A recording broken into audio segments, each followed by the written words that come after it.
Hi everyone, welcome to Alpha Wolf Stories episode 3. Today we have amazing special guest, Dr. Ong Kian Ming. Dr. Ong Kian Ming is a 2 times Member of Parliament for Serdang, Bangi, a former Deputy Minister of Industry and Trade, currently a Pro Vice-Chancellor in Taylor's University, served as a board member in MIDA, in MITI, advisor to various Chamber of Commerce as well. But what is so interesting about this episode is the stories that we are going to dig deep, right? As a middle child growing up, how does those stories have shaped who he is today? We're going to explore certain stories that you have never heard before about Dr. Ong and who are the people in his life that has shaped his belief and his stories. So I look forward for you to enjoy this amazing podcast together. Please remember to subscribe so that we can continue to bring in amazing guests for you. And remember, our stories shape our life. And I know that Kian Ming's stories will inspire all of us. Today we have Professor Dr. Ong Kian Ming, 2-time MP from 2013 to 2022, former Deputy Minister of International Trade and Industry. Dr. Ong, thank you for being with us today. Thanks for having me, Alfred. Great to be part and parcel of the Alpha Wolf stories because I know you're a great storyteller, and I hope to be able to come in with some interesting stories. Oh, definitely. Because you have been a guest on so many podcasts, even your very own podcast, Are We Okay? Right? Well, we're doing okay. We're doing okay. Right, a lot of amazing stories there. So thank you for spending time with us at AWS. So at Alpha Wolf Stories, what we believe is that our stories shape our beliefs and our life. So what we're going to do differently is we're going to explore some of your personal stories growing up, MP, right? And how does these stories shape who you are today? And I also can ask you some questions about your own Surely. stories as well, right? Yeah. Of the wolf story. Wolf stories, yes. So let's dive straight in. Growing up, you were the middle child. You have an older brother and a younger sister. How was it like growing up as a middle child? I think I had a little bit of that middle child syndrome, whereby my brother was always the better looking one, more athletic, not necessarily better in terms of academic performance, but the first child, and then my sister was always the cute one, and a girl as well, youngest girl. So I think I felt a little bit left out, and I always found myself having to prove myself, and what I was good at the time was academics. So studied very hard, tried to show that I can get good results, and in that way, get validation in the eyes of my parents and also the larger extended family.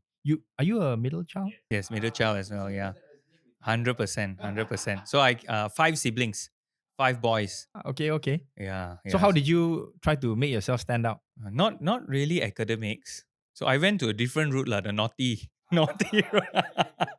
Became a little bit naughty at school. That was your way to gain attention, among your attention. peers, and maybe Yes. get some attention from your family as well. Yes. Okay. How does that, like now looking back, right? How does that shape who you are today in terms of getting attention, in terms of doing extra in the work that you do? Yeah, so I don't really think I need to quote unquote prove myself, these days in the same way that I did when I was younger. But the sense of wanting some sort of validation, whether it's external or internal, still continues. And that is what motivates me as a person in almost all the things that I do today. How about you? The naughty part, how does it translate into some of the things that motivate you as a storyteller, as a trainer, as a coach? I think what you just shared, I think as a middle child, what I was trying to do is to get that validation, right? Get that validation. And I think growing up, I tend to realize that no one can give you validation until you give your own self that validation, right? So a bit of internal, maybe family, and then maybe some of the traction you're getting, maybe on social media from your clients, mixture of those things. Definitely. Yeah. So I guess it's balancing the percentage, right? Which one, if I rely on social media too heavily on looking for that validation, then it's a bit difficult. Yeah. So how do So I like balance life, it? right? We need to have balance. We cannot tilt overly to one or the other extreme. And I think that's a good philosophy to follow. In life, in politics, in family, in many things that we do. I saw that you went to PJ LaSalle. Yeah, Lhasa PJ. Yes. Yes. Yeah. Any interesting stories that you can share with us that happened in that school? Okay, so I went to Lhasa PJ primary school, and then secondary school until Form 3.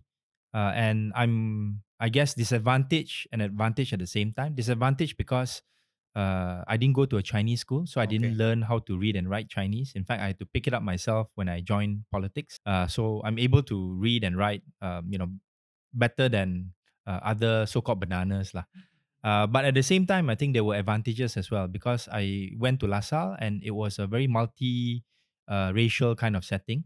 The made friends from different communities, and also I think we saw the kind of values that the LaSalle brothers, who were still in leadership at the point in time, to translate those kinds of values to the students, which I still find to be relevant in terms of the Lasallian spirit, not just in LaSalle PJ, but other Lasallian schools and Lasallians that I've met, whether St. John's or St. Paul's, that kind of a ecosystem. Can you share one or two values that you see yourself still practicing until today? So one of the important things that I think I, imbibe was to speak out or to look out for those who cannot speak for themselves. Because that was the kind of values that we wanted to promote. Indirectly or directly, you want to speak out for um, the sort of like underdog, right? So that was something that I think was very important, and that is still a little bit of the kind of chip on the shoulder attitude that many Lasallians, including myself, have. And since you mentioned stories, right? Um, Many people can say, and I'm one of them, to say that the multiracial kind of setting in a LaSalle school, in a brother school, was something that was very positive. And that is true.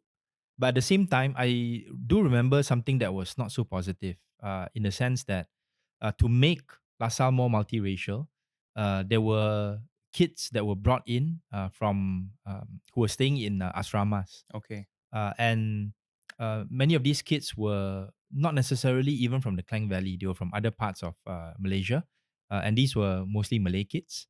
And I remember they were different from the Malay PJ kids because the Malay PJ kids found it easy to integrate.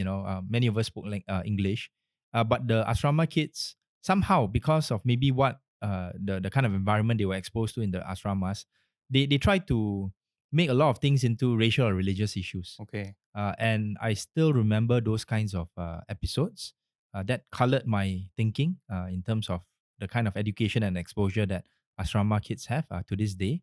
Which is why when I became a member of parliament in a place like Serdang and then later on Bangi, I made it a point to try to get to know, the religious leaders in the mosque, the suraus, to go and break fast with them, to get to know them as much as I could lah. There were still racial and religious challenges or barriers, but wanting to explain myself and then also to get to know them as well. So when you mentioned the asrama kids, was they were integrating into LaSalle? Well, they would just bust in. They stay in asrama, they stay in the hostels, and then they come to LaSalle as students, lah. Right? And you see, this is where this kind of perception about different races comes into play as well. Because for like I said, the asrama kids, right? When I think back, and even at that time, there were differences because they are from less privileged backgrounds from outside the Klang Valley. And because of that, their command of English was not that great, and their exposure to even education norms were not that solid. So naturally, they will perform less well in school compared to the Malays who are from PJ, right? So, some of my peers would have said or thought, "Hey, asrama kids means they are not so bright," right? And then those stereotypes begin, right? And those kind of stereotypes are not just found in LaSalle; they are found in other places as well, right? So that's why I've tried to really, as an economist, as a political scientist, I try to, distinguish between what are some of the non-racial factors, such as, education background, family background, versus other factors. Then our perception become the reality, right? So the asrama kids have perception towards the city Malay boys there, and vice versa. Do you remember having any friends from Malay friends from the asrama? Some I got along better with. Those that I could play football with lah, and didn't get into too big of a quarrel lah.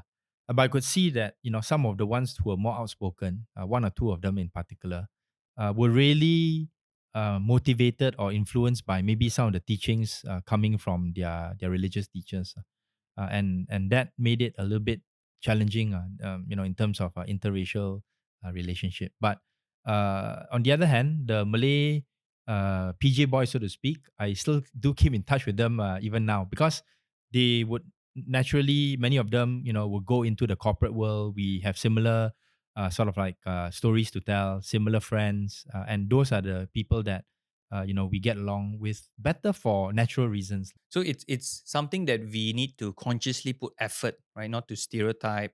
And how do we put effort in understanding, like what you've shared that you did when you were MP? You went down to the mosque and you try to understand where they're coming from. Yeah, and that's the case, I think, for my approach towards different community groups. So, for example, I was very privileged to be able to go and visit Sabah and Sarawak for Impian Sarawak projects, especially. And from those kinds of interactions, I got to know the Sarawakian and the Sabahan communities better. And in addition to that, I try to build, play my role in trying to build a East Malaysian community, even in Serdang, by facilitating the start of a Pasar Borneo in Serdang, in Sri Kembangan, that still exists today. In fact, it is one of the most successful, long-standing Pasar Borneo in the state of Selangor. Yep. And that's where I think the mutual understanding part, and also the mutual disagreements part, I think would come into play, and hopefully it will be better for community relations moving forward. Looking at your life at a young age, you left to Singapore to do your O levels and then your A levels. Then you went to Cambridge in the UK, and then you did your PhD in Duke in the US. Where does this adaptability comes from, or were you just forced and thrown into the deep sea? Yeah, so in Chinese, there's a phrase called Ma Sei Lok Te Hang, meaning if your horse dies, you go on the ground and you walk. Lah, right? And I think that's a bit reflective of the story of my life. Lah. In a sense that, I was thrown in the deep end in Singapore. I went from being one of the top students in my entire form in LaSalle. That's how I, got the ASEAN scholarship, to being the middle of the pack in the top class in Raffles Institution. So it was a very humbling experience, and it was a very eye-opening experience. And from that opportunity, it made me realize that I probably can survive in most other pressure cooker environments. Having survived Raffles Institution in Singapore, I think going to LSE, Cambridge, Duke University. Not to say those were easy experiences, but they were made easier by my experience in Singapore. Lah. And I think this is something that maybe I hope to be able to use in some of the activities that I'm doing here in Malaysia. I like you shared that when you went to Raffles, it was it was a very humbling experience. Can you share a specific memory of that, right? Because I can imagine being a top scholar, top student in LaSalle, and then going there and realizing that I put in so much effort, and yet like I'm I'm I'm not there, right? How was it like at that point of time? Okay, so I'll give a very specific example. Um, I took my A levels at Raffles Junior College in 1994, and I took four A levels: physics, chemistry, math, and econs. I took a S paper or advanced paper for economics, and then GP and Malay as well. And then out of these seven subjects, I got four A's, A2 for GP, and a merit for my S paper in economics. In the Malaysian context, if that had happened at Taylor's or Sunway, I think my photo would have been put up for marketing purposes. Lah. But in a class of 800 in Raffles Junior College, and they actually published the rankings that time, I was ranked about 400. So I was really the middle of the pack. The guy who got the top took four A levels, three S papers, got three distinctions, and also A1 for GP. So like 8 or 9 A's kind of a situation. So because of that, I knew in terms of academic performance, there were people that were far better than me. I wasn't the worst, I wasn't the best, and I could feel that I had a lot to learn and had a lot to try to develop in my own journey. How do you came to the realization? Because I imagine our listeners listening to this may experience this at work or even in their personal journey, feeling disappointed with themselves. How did you overcome it at that point of time? I think finding how I could still contribute and add value in my own unique way, and also realizing that academics is not the be all and end all, which is something that's hard for me to explain, to my friends in Malaysia, in the sense that when they see my CV, right, they say, oh, I've had smooth sailing, everything is hunky dory, great academic achievement and whatnot, right? But there were some struggles along the way, even academically, and I have to tell, and try to convince people to say that, look, academics is not the be all and end all. There are other ways that you can contribute in terms of how well you relate to people, for example, how you can, take up very good roles in non-academic career paths, whether it's in technical or vocational training, and just because you do well in exams doesn't mean that you will do well in your corporate career, for example. So it's got to be something that's much more comprehensive. I guess maybe similar to your own journey, in the sense that you took an unconventional path, right? You also took a bit of a risk, wanting to coach people and lead people at a very young age when perhaps you didn't have the sufficient experience that you have now, Yeah, right? yeah, exactly. Yeah. It was not easy. Starting time, even self doubt was very high, right? A lot of rejections. How did you overcome that? I think just by doing, I think just by getting more experience, clients who willing to test me out, try me out, and by doing it, I mean, this is my 11th year already, and now, yeah, now looking back, I'm very proud of myself actually. Yeah. Yeah, I think that's a good way of doing it. You learn by doing. Don't be afraid of putting yourself in situations where you may not be comfortable and familiar with. And I can tell you for fact, maybe just to preempt things a little bit, during my first term as a Serdang MP, I didn't know what I was doing. I was like, what is an MP supposed to do? Right? I know the intellectual and the academic side, right? But when you go down to the ground, when you are faced with real life problems that voters have, right? How do you actually manage them? Were you a people person growing up? I think I was quite gregarious, more on the extrovert side, but not really able to relate to people that well. Meaning, I wanted people to maybe listen to what I say, but not to that stage where I could listen to what people had to say. Yeah, I can imagine because my perception towards someone that such with brilliance like you, right? Like top scholar, right? The perception of nerdy academic, right? Would be not so approachable or popular. I was not unpopular, but my style, and my wife would say this, a little bit more brash and in your face. Lah. So I think what I've learned over the years, especially being in politics, and it's what I still have to learn, is as much as you talk, you should also listen. In fact, the older I get, I find that listening is more important than talking. Yeah, exactly. I believe that I share this in trading, right? That's why we have 2 years and 1 month. So we have to listen twice as much as we speak. Yeah, and also different types of listening, right? Listening Yeah. can be just you keep quiet, you listen, Yeah. but to really understand where the person is coming from, what that person is saying, and to put yourself in the shoes of that person, that one requires a different kind of skill set. 100%. Yeah. For I exactly. Thank you for bringing that. For me, what I tell myself is to be interested. If I'm interested in what the person have to say, I will immerse myself. I will ask questions. I will engage. So most of the time, we are not interested in what the person have to say. We jump to conclusion or we go into action oriented. Okay, if the person say something, I capture. Okay, what do I do with it? What do I do next?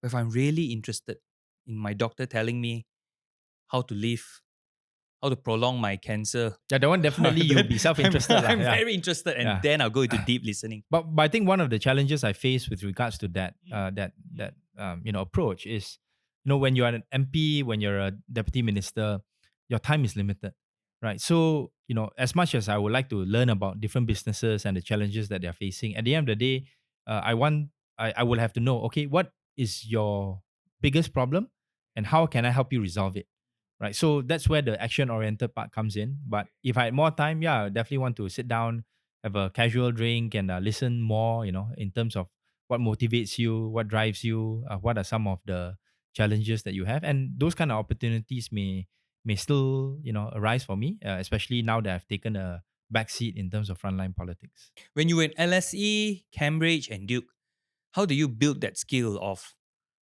connecting with people, relating with people, listening, influencing?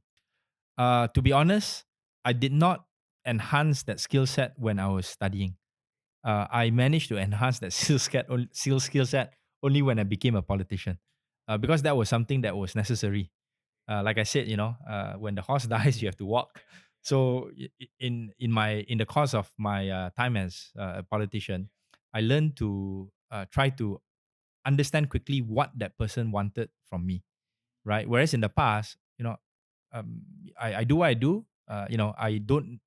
I'm not accountable to you, right? You're not my voter. I was an academic, I was a consultant. So unless you're my client, for the rest, these are just casual interactions that I have. Yeah. Whereas for now, I think the situation is quite different. I am a bit more Malay would say peka lah, more sensitive to what the person is trying to communicate, both verbally and non-verbally. How do you catch yourself? Because I would imagine even for me, right? Like for example, I think I'm quite perker as well, right? Yeah, you So, are. I but the can the testify danger that. of perker is I afraid that I'm assuming or I'm really putting that person right. How do you catch yourself and come back? Okay, is it perker? Let me clarify a little bit more. Yeah, exactly. So you ask the person, right? If you think that, oh, this person may be reaching out to you because the person wants to connect with you and have a meeting, you ask the person, okay. Or usually what I'll do now is if a person gives some sort of description on LinkedIn in terms of what he or she is doing, and I'm like interested, then I'll say, okay, yeah, you can WhatsApp me for faster communication. So the ball is in that person's court, lah, right? You can, as and when you're ready, you WhatsApp me, and then I will usually get back to them in a couple of days time. Yeah. So like for you, when let's say somebody reaches out to you, you sense that, okay, maybe this person wants to connect. What is your filtering mechanism? Right? Because you can't Mm, connect with everyone, right? yeah, yeah, Mm. yeah. Similar. I will ask some questions. I'll send some general questions to them. See whether they have the intention to reply. How depth is the reply, Mm. and then I see whether do I take it on or do I pass it on to someone else. Sure. Yeah. Fair Yeah. enough. Fair enough. Yeah. Is there any interesting story you can share with us from LSE, Cambridge, or Duke? Do you have Oh, many girlfriends? um, I think maybe not the relational part that was so interesting. One of them, which I have not maybe shared in a podcast, but I've shared personally with other friends, is how some of these interactions actually became a bit more relevant when I was a politician. And one such interaction was engagement with a cohort mate of mine who um, became the first president of the LSE Malaysia Society. Okay. So he's a very eloquent, law student at the Yeah. time. Came from RMC, quite hip and cool. The time he had long hair. Had a bit of a ponytail. Very popular, very engaging.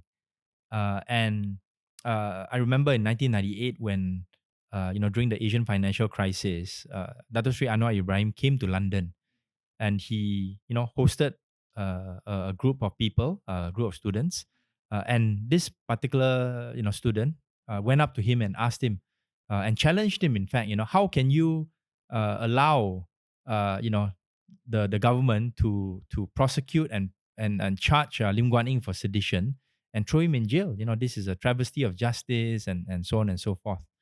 And that also, I think, impressed me quite a bit. And this person later on came back to Malaysia after working internationally for different financial institutions, and he became the CEO of 1MDB, Mr. Aro Kandasamy. And I think, to sort of like wrap up this story, I was in the room as special officer to Lim Guan Ing, and Tony Pua was there as well, when Lim Guan Ing was the finance minister, and Aro Kanda was called in to testify with regards to his role in 1MDB. I think that story illustrated to me that it is actually very important for somebody to hold strong to your principles. And your principles are what will guide and dictate you, and also ultimately how people will judge you and see you. Yeah. And I like how that particular speech given by young Arul sort of inspire you a bit. Yeah, I mean, that was sort of like my engagement with politics, in the sense that that was the Reformasi period, and I'm the Reformasi generation. Of course, I think fast forward over 20 years later, I think some of us have maybe different views in terms of how much reformasi is really embraced by the current government, how much those values are actually something that's part and parcel of this Madani government.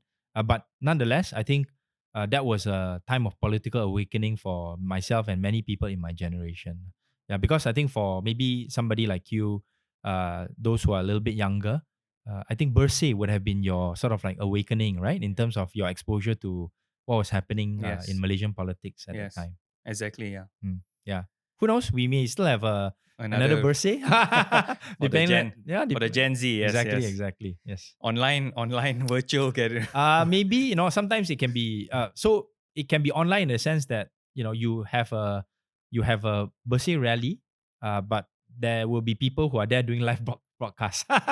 So the new generation, maybe even using 5G technology for you to have a more immersive experience. Who knows? Did any of that speech or that reformasi period spark you to decided to be a politician then, or it didn't cross your mind at all? It sparked me to want to get to know more about how politics worked in Malaysia. And that's why I came back to Malaysia in 1999 after my master's in Cambridge. And I started working for the Boston Consulting Group here in the KL office.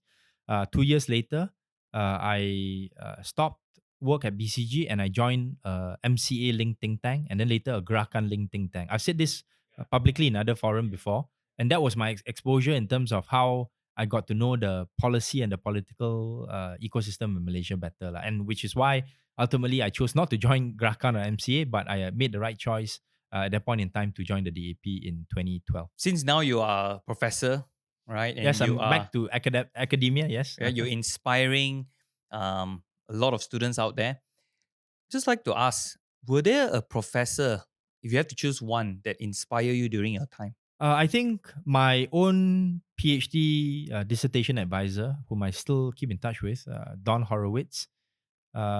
He's somebody whom I think I look up to because he's an academic that's very serious about his beliefs, very serious about the kind of policies that he promulgates and the kind of direction that he wanted to showcase to other people in ethnically divided societies of the path towards moderation in politics and moderate politics.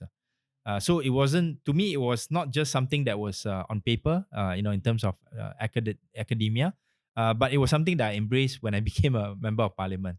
And of course, the incentive also aligned in the sense that I was a member of parliament for a very multi-ethnic constituency. Yeah, so he is somebody that I think has left his mark both academically as well as on a personal basis on me and many other students that he has been an academic advisor for as well. So what is something about his personal values or behavior? Is it his conviction of moderate politics? His consistency. Consistency. Yeah, meaning doesn't matter who he's speaking to, whether it's somebody who may agree or disagree with him, he is very firm in terms of the kind of theoretical framework that he's using. Whereas in politics, you can see more often a politician will speak something to one crowd, they'll speak something else to another crowd. And sometimes this message and this message may be contradictory, right? So, I mean, you can try to pitch your message and adjust your message according to the crowds that you're speaking to. But, it has to be, consistent in terms of the larger message that you want to promulgate, lah. And we see this in corporate world, right? Leaders who are not so consistent in their messaging, even with their groups or certain individuals, right? I share with you one thing, I go with you another thing, right? What is the bigger consistent in where do I want to go as a leader? Yeah. So, for example, if let's say I'm a leader that says, okay, I want to I want to make my company into one that respects, the employees, respects diversity, want to be inclusive. But then, in when you speak to your own employees, even within an inner circle, you make insensitive remarks, derogatory remarks. Then it's not consistent already, right? And people will be able to smell you out, lah. Eventually, lah. These days easier to smell compared to others because of social media and others. Yeah. And is consistency one of your core value as well? I try to be. I think, as like all human beings, I'm flawed in my own ways. But in terms of my own philosophy of moderation, of wanting to add value, of wanting to see how I can, uh, promote value-added networking and good principles. I try to do that as much as possible in my external communications and also my internal dealings in the different organizations that I've been part of. Yeah, and it's not easy, right, to be consistent because it's easier to be inconsistent because I please everyone, right? I please everyone. And when you're consistent with your ideas, your belief, your values, that's where conflict happens, right? Yeah, I'll give you an example. When I was an opposition MP, twice lah, 2013 to 2018, and after the Sheraton move, the the expectation, even on the part of the leaders in my own party and maybe the public as well, was that we just bantai, whack, criticize the government, right? And I did a bit of that, but it was always constructive criticism.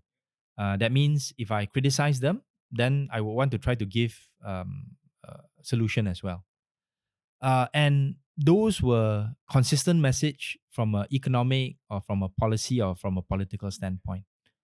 But if let's say my own leaders were to come out with a statement or a point of view that was inconsistent with my own public discussions and declarations on what was good for the Malaysian economy, um, I would be expected to shut up, right? So again, specific example, uh, during COVID, there were calls for EPF withdrawals a few times. I think we will, sad to say, I think many people would, suffer from that because when they come to their retirement age, they will find that they don't have enough. But some leaders in my own party, led the call to the populist call to force the government to force EPF to let people withdraw, three times.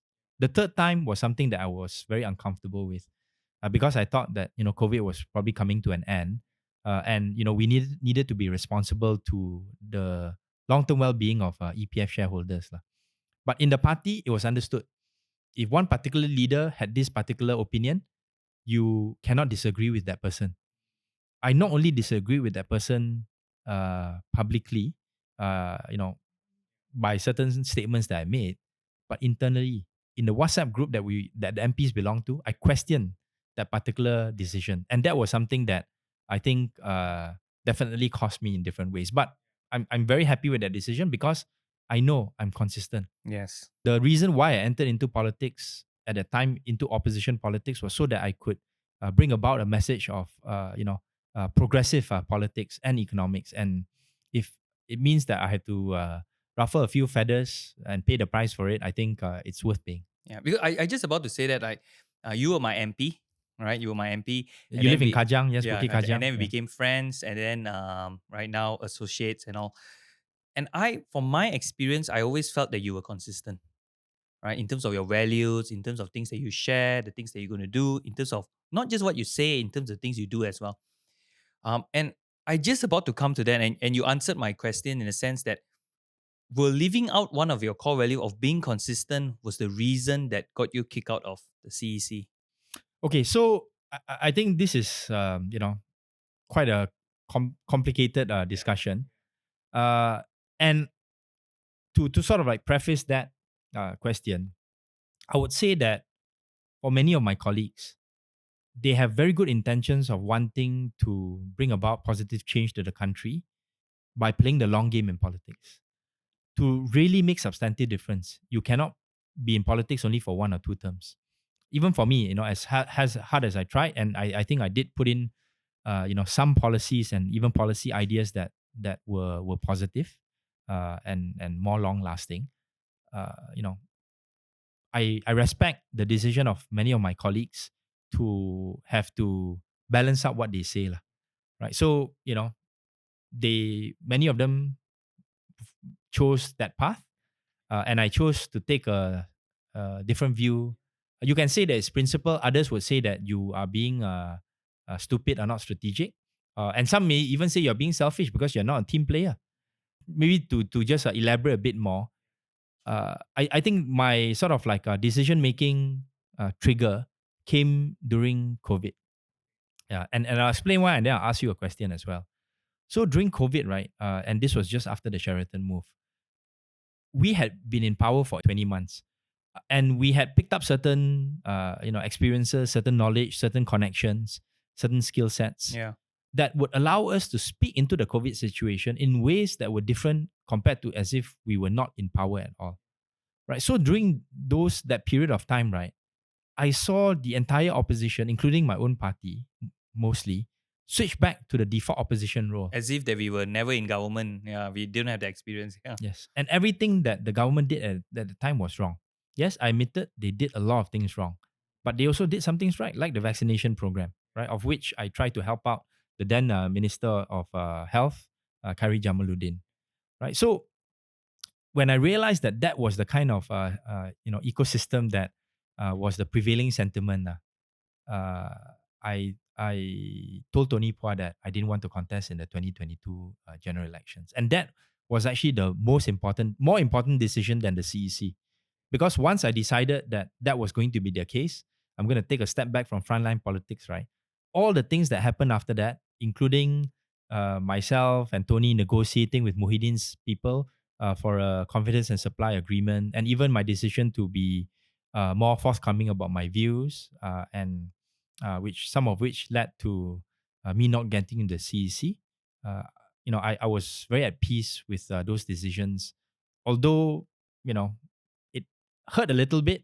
The rational part of me knows that that is the pathway that I had taken. So I, the question that I wanted to ask you, like during COVID, did you feel as if there were important decisions that you had to make at that time that you still have to sort of like live with in terms of the consequences now, whether it's business, whether it's family, whether it's the kind of partnerships that you wanted to engage with? mm, mm.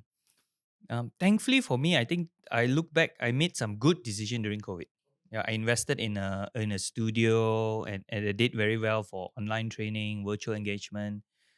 We consciously, even now, my wife and I, just yesterday, we were looking back at our kids, and our kids grow up so fast. And we say that thankful during COVID period, we consciously spend a lot of time with them. We sat down with them, taught them, teach them, and play with them. Yeah. So it was a And the very, positive impact of that, would be felt later on in ways yeah, that you may not yeah, totally understand as well. yeah. Yeah. So I think, I mean, we all made decisions during that time. I would say that the decision I made during that time was the right one, and I have no regrets. Can I explore a bit of the emotion, right? Like if you go to that scene of you thinking and deciding, okay, I'm going to tell Tony that I'm not going to contest in the next GE. How was it like? How was the emotion like? Because you were doing so well, you performed very well from both election, right? You won a very high margin, 68,000, Yeah, that's the right? second time. Yep. Second time, 68,000, Yeah. one of the highest ever compared with a lot of your peers. Yeah, so if emotionally, I can imagine it won't be an easy decision. So how was it like? So for me, one of the guiding principles, that I live by is accountability, right? Which is why, I feel very bad if, let's say, a voter or ask me something, or something bad happens to a part of my constituency, and I'm not able to do something about it, because that's my promise to the voters, right? When I promised that I would upgrade the running track in Bandar Baru Bangi, under MPKJ just after 2018, I fulfilled that promise. I'm very proud of that. But there are other areas where flooding issues, long-term flooding issues that I really couldn't solve in that short period of time, that still affects the voters up to today. I feel bad about that lah. But yeah, and so relating to my conversation with Tony Pua, I felt as if I was letting the party down. I felt as if I was letting him down. I felt that I was perhaps letting my voters down. But because of my inner conviction at that time, and I didn't really quite know, what was motivating me. Right. Later on, I realized that it was the incongruence that I talked about just now. I At the end of the day, I knew that that was the right thing to do, and in the end, he and some of the closer colleagues that I am with, in the party, agreed with the position that I took, lah. Yeah, so maybe just to add a little bit more, this is the emotional part of being a member of parliament. I'm generally quite rational. You know, the emotional part of making that decision as a MP, as a party member, as a leader, was on the day of the CEC elections. And I haven't said this publicly before, but after the morning meeting, uh, I already had some sense that something was not going to go so right for me. And in the morning meeting, we had given a thunderous applause to Lim Kit Siang for his service to the party. And, I really admire him for all the service and sacrifices that he has done. And then in that afternoon, I went to Klang to have lunch at a Vietnamese restaurant with a family that I rescued during the Taman Sri Muda floods. Uh, the husband passed away, of cancer a couple of months later, and the two kids that I helped, take for vaccination and other things lah. So to me, that was the continuation of my public service, and I still keep in touch with them up to this day. And that was the one of the main reasons why I entered into public service to help people in a very tangible way. But there was a sinking feeling that I had in my stomach during that lunch, in the sense that no matter what I did in terms of serving the people, I will be killed by my party. Right. So that sense, and I can still feel it now if you ask me, re-describing that situation. A sense of betrayal, that, like you said, I had done so much, and I'm very proud of what I've done. And I don't think any party leader and even member would say that I did not serve to the fullest of my capabilities. I went over and above. But it wasn't enough because I said certain things to certain leaders and I didn't play the game the right way. I had to pay the price. But it's a good learning lesson. And I think for anyone who wants to venture into politics, right, I would still say, stick to your principles as much as possible. Yes, you would have to compromise in certain parts of your journey, your political journey. But if you have a group of people that are wise counselors to you, most of the time I think you will make the right decision. And it's a long game. You may not be able to survive or be in politics your whole life, like somebody like Lim Kit Siang, but you would be able to learn a lot. And if you stick to your principles, you will also be able to help a lot of people along the way. I can imagine your story with someone even at work in the corporate world whereby no matter how much I do, my boss still do not appreciate me. Yeah, and sometimes it would be the case whereby another colleague of yours who sucks up to the boss better get the promotion and you don't, right? So again, I think I was very lucky in the sense that I was nominated to be the deputy minister, even though there were many others that were more senior than me. But of course, once I got into that role, I think I played that role well, and I served the ministry well and the government well in those 20 months.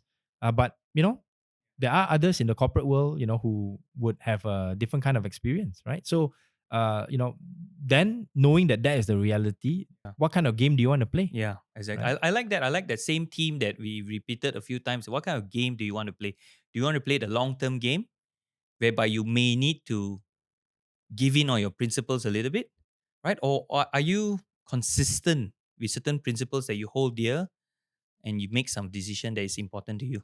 Yeah, and I think everyone has to make that call for themselves. Like for me, I think I'm very fortunate in the sense that even though I've taken a step back from politics, I'm still able to contribute to the policy ecosystem, and I'm very happy at Taylor's now. To be doing what I'm doing now. Maybe in the future, doing a little bit more. So that's something that I will continue to contribute to in my current role. Nice. Let's take a gear shift a little bit, right? Your PhD paper is on rise, maintenance, and fall of dominant party, authoritative regime. Yeah, authoritarian regimes. Authoritarian regime. And one of the segment you talk of is leadership transition, succession planning. Why is succession planning so difficult for so many companies out there? I think it's difficult for many organizations out there, including companies and political parties and even countries, for a couple of reasons. Firstly, for the people who have gotten to the top, they feel that I have fought all the way, all my life, or all this period of time to get to the top, I want to stay there for as long as possible. And I deserve it because of the service I've given to the organization. That's one. Second thing is, once you're at the top, you do not only think about yourself. You have to take care of a coterie of people that are with you, that have journeyed with you all the way to the top. And again, that's true of corporate, that's true of politics, right? Because if you decide to step down or to step away, what happens to these people? The next leader may not want to, may not trust them in the same way. So then suddenly, that kind of ecosystem comes into play. And I think, thirdly, you always think that you are more experienced and better than the next generation of leaders, which may be true for a point in time, but it is not something that will continue in perpetuity, right? So I think there may be more reasons, but these are the three main ones that I've identified. So whenever I see a situation where there is a smooth transition of leadership, let's say in Singapore, for example, I think it's something that is, I think, worth noticing and praiseworthy. And probably that's why, for myself, when I decided not to run, for the next general election in 2022, I had already identified a successor that is now the Member of Parliament for Bangi, Sharizan, YB Sharizan. And I wanted to avoid those three things, lah, right? I don't think I deserve to be in that seat for perpetuity. I was there because the party nominated me. I still want. I don't think I have to take care of a group of people, even though those people that were part of my team are very near and dear to my heart. I still keep very close contact with him, and in fact, YB Sharizan actually inherited my whole team, and he's kept my whole team. He's added a few more, but these are people that I think serve the community very well. And then the third thing is, I don't think I'm necessarily better than others who are younger than me. In fact, Sharizan has done a lot of things in many more new and interesting ways, and is motivating the team in ways that I think I could not have done if I continued third term. Very nice, very nice. I like that. I like the very three practical advice. What would be one thing would you tell a leader listening to this podcast to prepare themselves for transition? I would say, if let's say you are a younger leader, up and coming leader, whatever role that you're stepping into, as you step into that role, you're already thinking about leadership transition. That means, who are the people that you are on the lookout for to be part of your team? And how do you want to build this team so that maybe one of the people in that team can succeed you?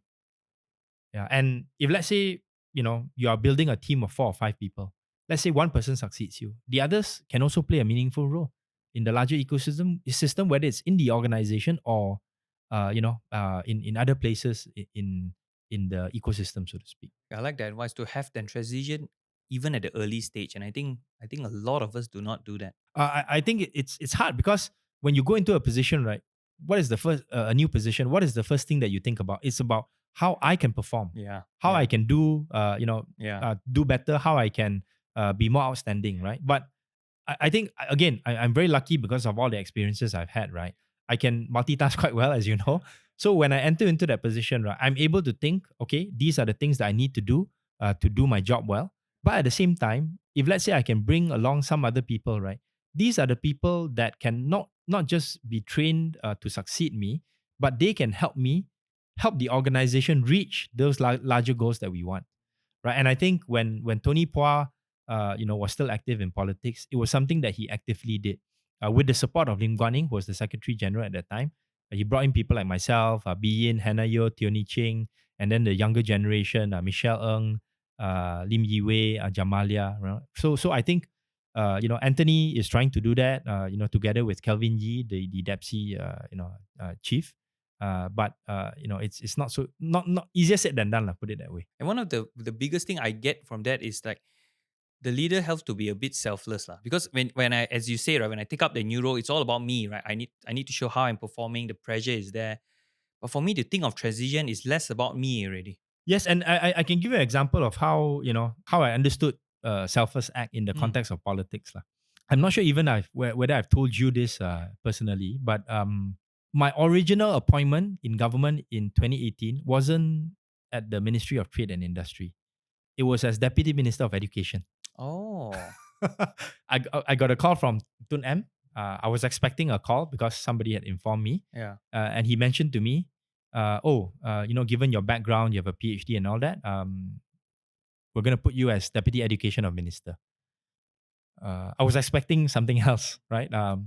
But he's the PM. I can't say, actually, I prefer another role. I can't do that, right?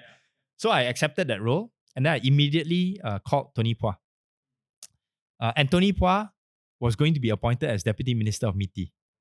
That time, both of us were special officers to Lim Guan Eng, right? So what Tony did was he went together with Guan Eng, saw Tun M, and said, actually, there's another person that's more suitable for the Deputy Minister of Education role, who is Teo Ni Cheng, now Minister for Communications, because she can take care of the Chinese school issues, which, given the fact that I'm not from a Chinese school, I would not be able to understand so comprehensively.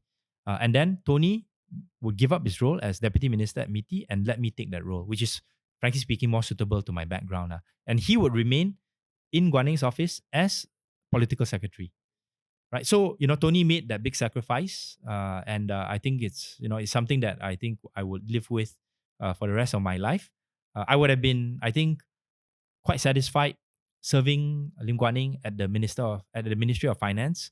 I would have fallen sick a lot more often, and run and have been much more stressed out. But it is what it is. I'm very grateful to the party for that, and it's part and parcel of that selfless act that you're talking about in terms of trying to plan for the future of the party. Shout out to Tony Phua. uh, just to clarify, being a political secretary in the Ministry of Finance were more stressful than deputy minister. Oh yes, yes, definitely. I think Guan Eng is somebody who is very driven and also somebody who is very task oriented. So I would definitely have had to juggle a lot more things and also do things on my own. Whereas as deputy minister, I have my own staff to assist me and also being able to set my own agenda a bit more. You joined DAP in 2012. Yes, 2012. Officially, I saw the press conference. Ling Guan Eng was very happy to introduce you and Bean, together. Both of you look very young, very fresh, very energetic. Yes, yes. Not so young these days, but hopefully still energetic in our own ways. Yeah. Can you share one interesting story of being a DAP member? This is a story about brotherhood. And I've heard and seen a lot about DAP grassroots members, about how passionate they can be, about how without getting any money or salary or even allowance, they will go out and put the DAP flag during the elections, many of which we lost. But I really saw this in action when I became the MP for Serdang, and the Adun for Blakong was a person by the name of Eddie Ng, Yeah, the late Eddie Ng. And what I realized, right, was in his journey to becoming an Adun, he was a Ali Majlis or local councillor before that at MPKJ Kajang. He really brought about this spirit of brotherhood. A lot of people started following him, working together with him to solve community problems. And we became Adun. He took it to the next level. So much so that when we had water shortages, he managed to get his contacts from different places to go and send water tanks and to help supply water to the community in Belakong. And his ability to marshal these kinds of resources allowed us to even do aid kind of work to Kelantan when they suffered a very serious flood there. So that kind of brotherhood coming together, the party members really uniting in Belakong and also in surrounding areas to work together with Eddie. And he was kind enough to allow me to partner with him in my own small way. And I think that kind of spirit, I took with me, especially after he left, in 2018, to build that kind of brotherhood, to build that kind of spirit. When I say brotherhood, it means sisters as well. So the community, the kind of spirit that we built through something we call Unit Tindak or the action team. That is something that I think I really still keep in my heart very closely, and that kind of spirit, I think hopefully the party can continue to inculcate and to nurture that kind of spirit. Yeah, the brotherhood lives on. What are one competency or one skill? I mean, you did share earlier on a bit, but if you have to choose one that you had to learn or really consciously develop when you became a member of parliament. To be able to understand and care about local constituency issues that affect specific people. Because I came into politics with the intention that I'm more public policy oriented. Mm. I would issue press I mean, statements very to, big picture. yes, correct, Mm. and address those things at that level. I learned that actually for majority of the population, that may not have been their first focus. But it's important for positioning for the party to show that the party had credible policies that could be put in place. At the time we were in the opposition, but then suddenly to be able to understand, hey, actually, when the floods happen, the residents' houses gets damaged. They have to spend thousands of ringgit to replace furniture, to replace electrical items, and all these kind of stuff. So, what I do as a member of parliament serving the rakyat has real life impact on them on the ground. And I think it took me a little while to realize how important this was. And also, more importantly, how I could understand the ecosystem to be able to make some impact. It's not, oh, you have this problem, I ask my special officer or my assistant to go and take care of it. No. I have to go down to the ground, I have to understand it, I have to get my hands dirty, literally, on some of these flooding issues and coordinate with the right Kayaking, people in the ecosystem. sunburn. Sunburn, kayaking to save some people during but it's after that, what happens after the flood waters have receded? That's when you try to help people and to try to marshal the resources, the policy changes that are required. Very practical advice to leaders listening to this as well, right? As a leader, I may be very good at big picture strategy, but am I going down to the ground, right? Turun Padang to understand what do my team members specifically experiencing and what can I do to really help them? So, for example, one of the things that I hate to do, now a bit hated to do lah, now a bit less so, was to try to do quote unquote sales, right? And I think many people would empathize with me lah. Basically, you have to go and let's say you are head of sales for credit cards. I really hate it when people approach me asking me whether I have a credit card or not, right? And if I were in their position, I would hate it to go and approach people as well, lah, right? But if let's say you are a leader of that team, how then do you actually facilitate or help them to do their job? You have to put yourself in that position. So if let's say I were to ask my special officer to solve this problem, right, I must be able to empower him, facilitate situations for him and her to get those problems solved, and I have to go down to the ground as and when necessary. A good leader will clear the roadblocks, right? Make it easier for the team to go through. Yes, and sometimes the team may not be able to see those roadblocks. Sometimes they do, but then is the leader able to, solve problems in that context? Nice, nice. You were MP for Sedang and then it changed to Bangi. I mean, I'm sure there are many interesting stories, right? If you have time to share one, which will you share with us that reaffirm or shape who you are today and one of the belief of service, consistency, accountability as you share? This story I haven't shared publicly before, but there's video evidence of this somewhere, lah. So remember when I said I upgraded the running track? I went back to film who was using the running track together with a friend of mine, and I noticed a mother who was there with her son, and the son was actually autistic. So I spoke to the mother, and the mother recognized who I was, lah, and she did thank me for doing the upgrading of that track. And I asked her, what are you doing? She said, oh, my son autistic. I need to get him out of the house to exercise for about 15-30 minutes a day so that he can calm down, right? Let out his hormones and things like that. So I said, how often do you do it? She said she has to do it every day. And I said, where, when the track was being renovated, where would you do it? And then she said she would do it in the neighborhood, lah. And then now that the track has been renovated, I said, yeah, it's a very good area. It's nice track. I come in when there's less people, when it's less crowded. And to me, that is public service in a way that can be enjoyed by a very specific individual. And that I think made my heart a little bit warm and say, okay, at least I know I've helped this particular person, lah. Whether or not she would have voted for me Yeah. in the elections is Yeah. immaterial. What I did was what I did, and I think there was an acknowledgement there. Wow, very nice. Thank you. Thank you for sharing that Thanks story. for letting me share that story. Becoming a Deputy Minister of Trade and Industry, what was certain mindset you had to shift in performing your roles? The mindset shift wasn't that big of a change for me, in the sense that even when I was in the opposition, I was always thinking about, okay, how this policy can be implemented in government. Although I never thought that we would be in government. I thought, two terms will still be in the opposition, right? But the mindset was always very practical, very policy oriented, right? So, to make that adjustment wasn't a very big leap. But I think what was a bigger leap, right, was to manage my own team, engage with the different agencies, and most importantly, how I tried to manage my relationship with the minister at that time. Because that minister, Daryl Liking, who was the MP for Penampang, didn't have the kind of economics training that I have, corporate setting. He was a lawyer by training. And there was always a gap in terms of our communication. I would push for certain policies that I thought would be good for MITI. And I think, he accepted quite a lot of my recommendations.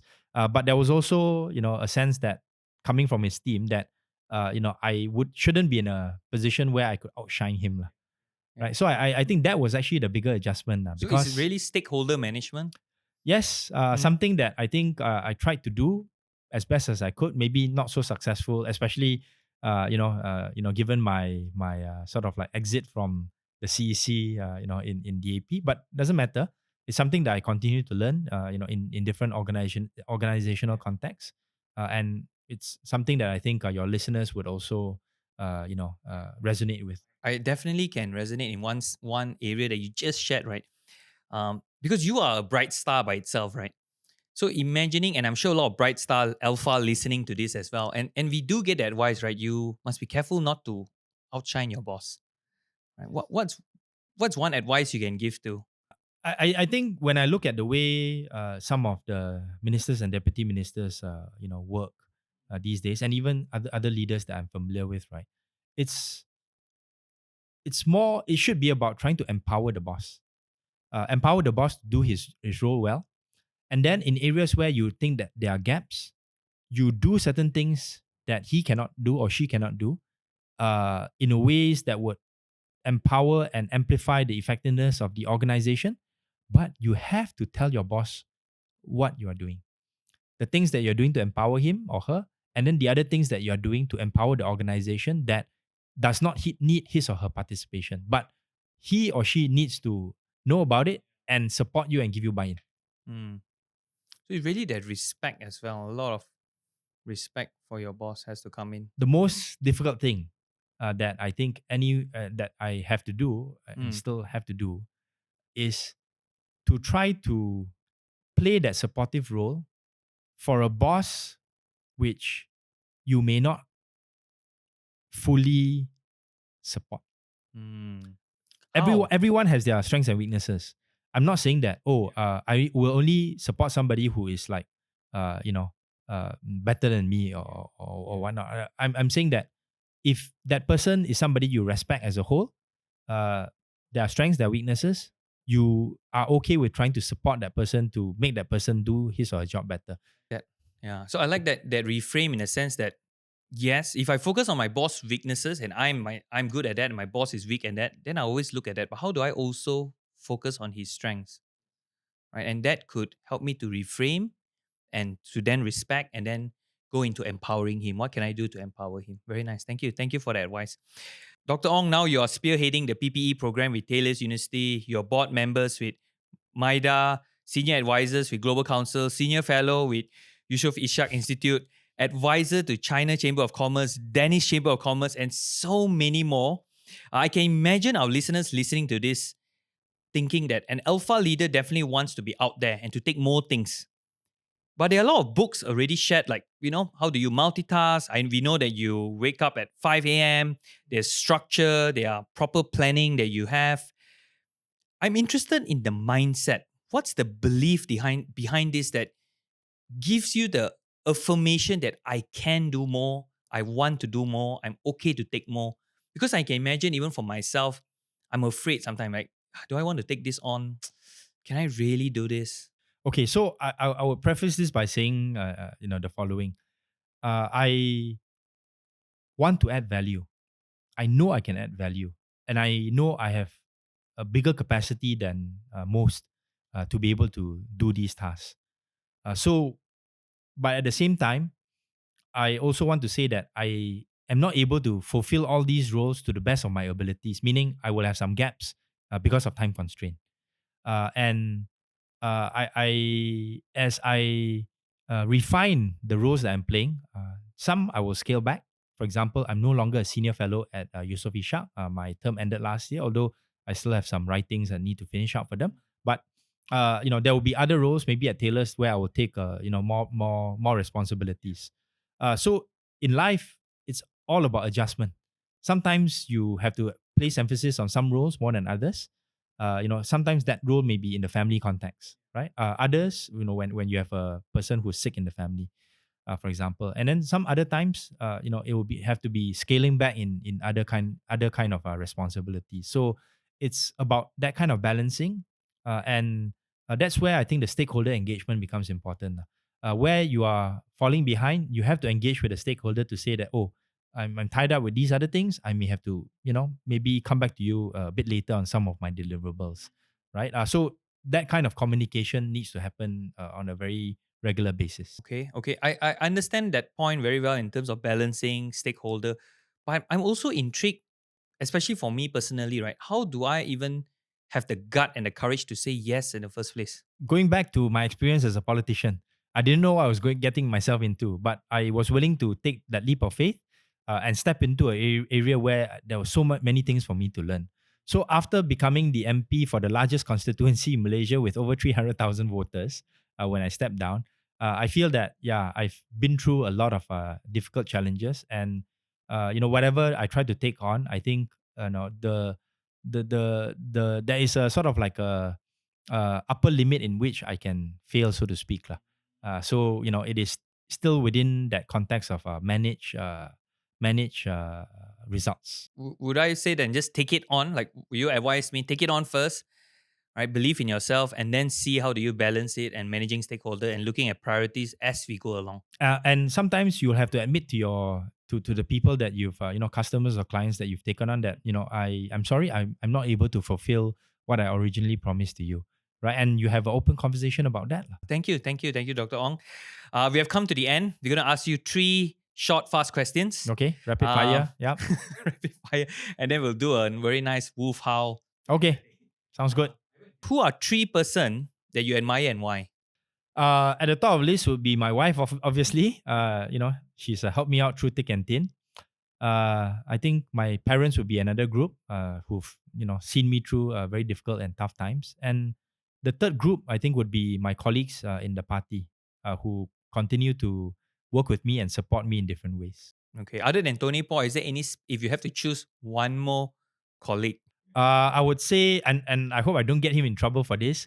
My successor at MITI, Liu Chintong, a person who has been through a lot, a person who is very wise, a person who has given me very good advice, and a person that I enjoy working with, tremendously. I know you've given some amazing advice throughout the entire 1 hour ish that we have together.